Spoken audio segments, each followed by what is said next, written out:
the film. I had a chance to sit down and watch it, and congratulations, it's a fantastic film. Thank you.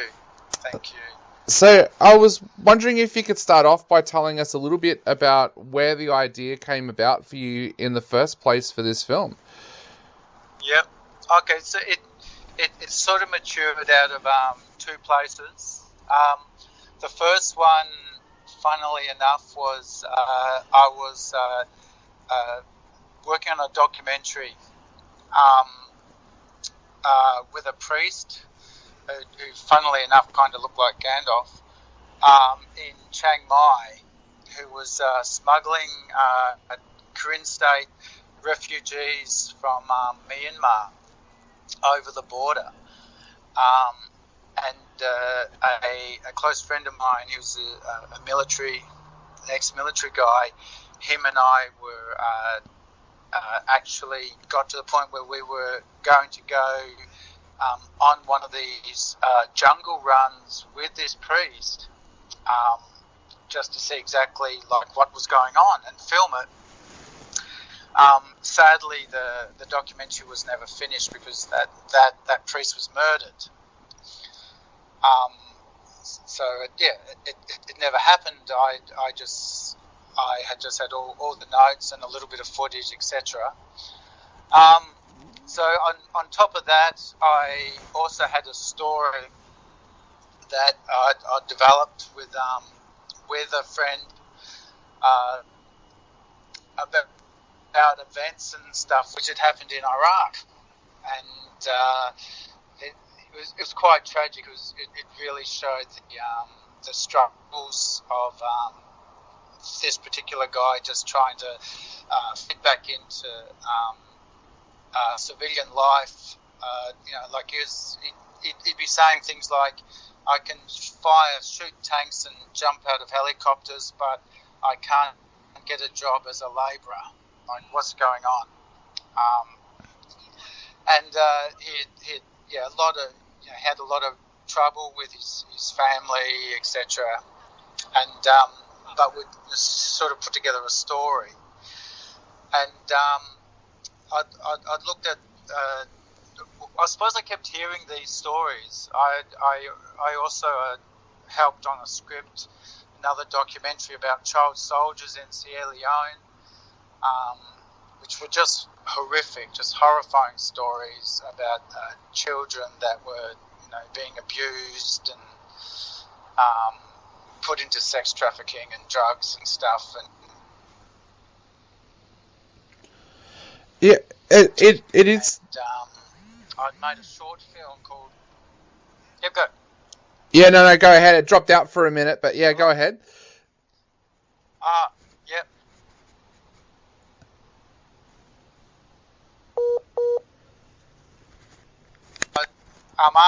After the short film I'd written on a refugee, I decided to put all these sort of like tales of stories which I had into one script, one feature film, and that was sort of the birth of Escape and Evasion. One of the things that really hit me with this movie was the way that you took a look at post-traumatic stress. How many of our soldiers who are coming back to Australia are actually suffering from post-traumatic stress, and how did you go about doing further research into that as well? Yep. Well, there's statistically they say 20%, and I think it's probably more along the lines of at least 50%. Yep. Perhaps even a lot more than that, man. I'm just thinking about it rationally now. Every soldier I speak to that has done service shows like you can see that they've undergone some form of suffering through the events that they've endured.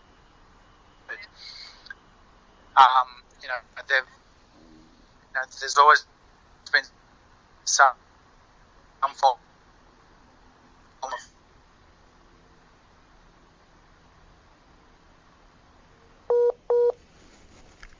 Yeah, so I guess that leads to my next question. Why did you find that Josh was the perfect actor for the role? Because he did such an amazing job, but how did you go about casting Josh in that role as Seth? Yeah. So I'd worked with Josh before, and I was very aware of Josh, of the range that I like you can see that in his I could see that as an amazing ability that he has. Very skilled actor. And I'd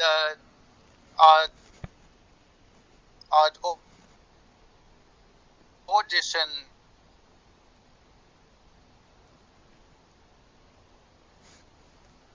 a lot a lot of great actors, really great actors. But at the end of the day, they can also pull off a degree of macho-ness that is expected of Harry's, tree, so that he'd come across convincingly that he was. A lot of the actors I'd auditioned were more the other way around. They were great show. I still wasn't quite seeing what strong sort of role that was needed.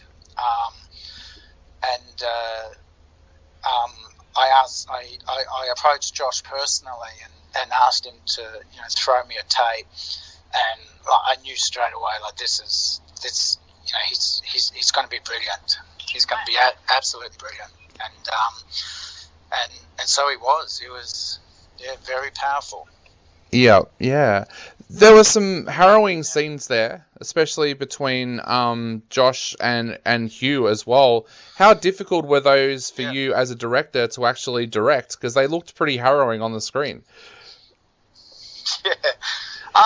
Like they were fine. There's, I suppose, the real difficulty was actually in the compromise because of budget and timing. The actors were great. They I didn't have any difficulty in describing to them what we needed from the scene and stuff like that. It's just that we had very little time to get the scene done because of budget. It was just really just an indie Aussie film. Yeah.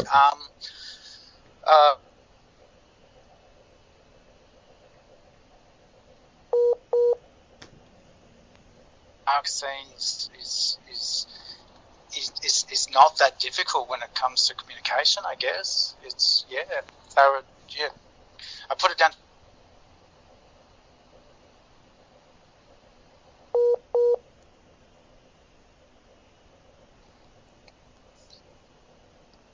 Hello? Yep, I'm here. Yep. Are you there? Yeah, I'm here.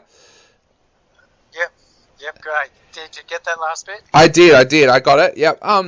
And yeah, I was also noticed that the film received awards at the Veterans Film Festival as well. What did that mean to you that the film has been so well received by veterans?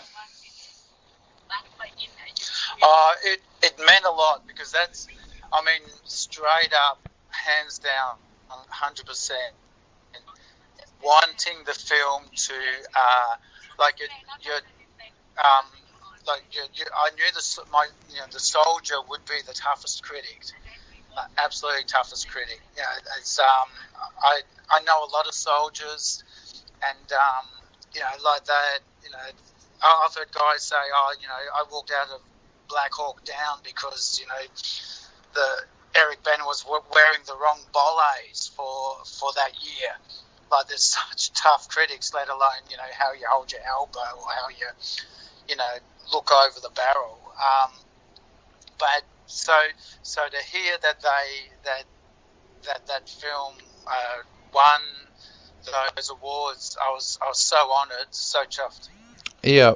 Well, Storm, we are almost out of time, but just quickly before we go, is there anything you would like to say to Aussies out there before they head out to check out Escape and Evasion in the cinemas this week? Yeah, look, it's just like, make sure you check it out. It's not your typical Aussie film. It's really worthwhile watching, and it's got it's it's got all the action you might want to see in a war film, but it also has a really strong message about PTS awareness.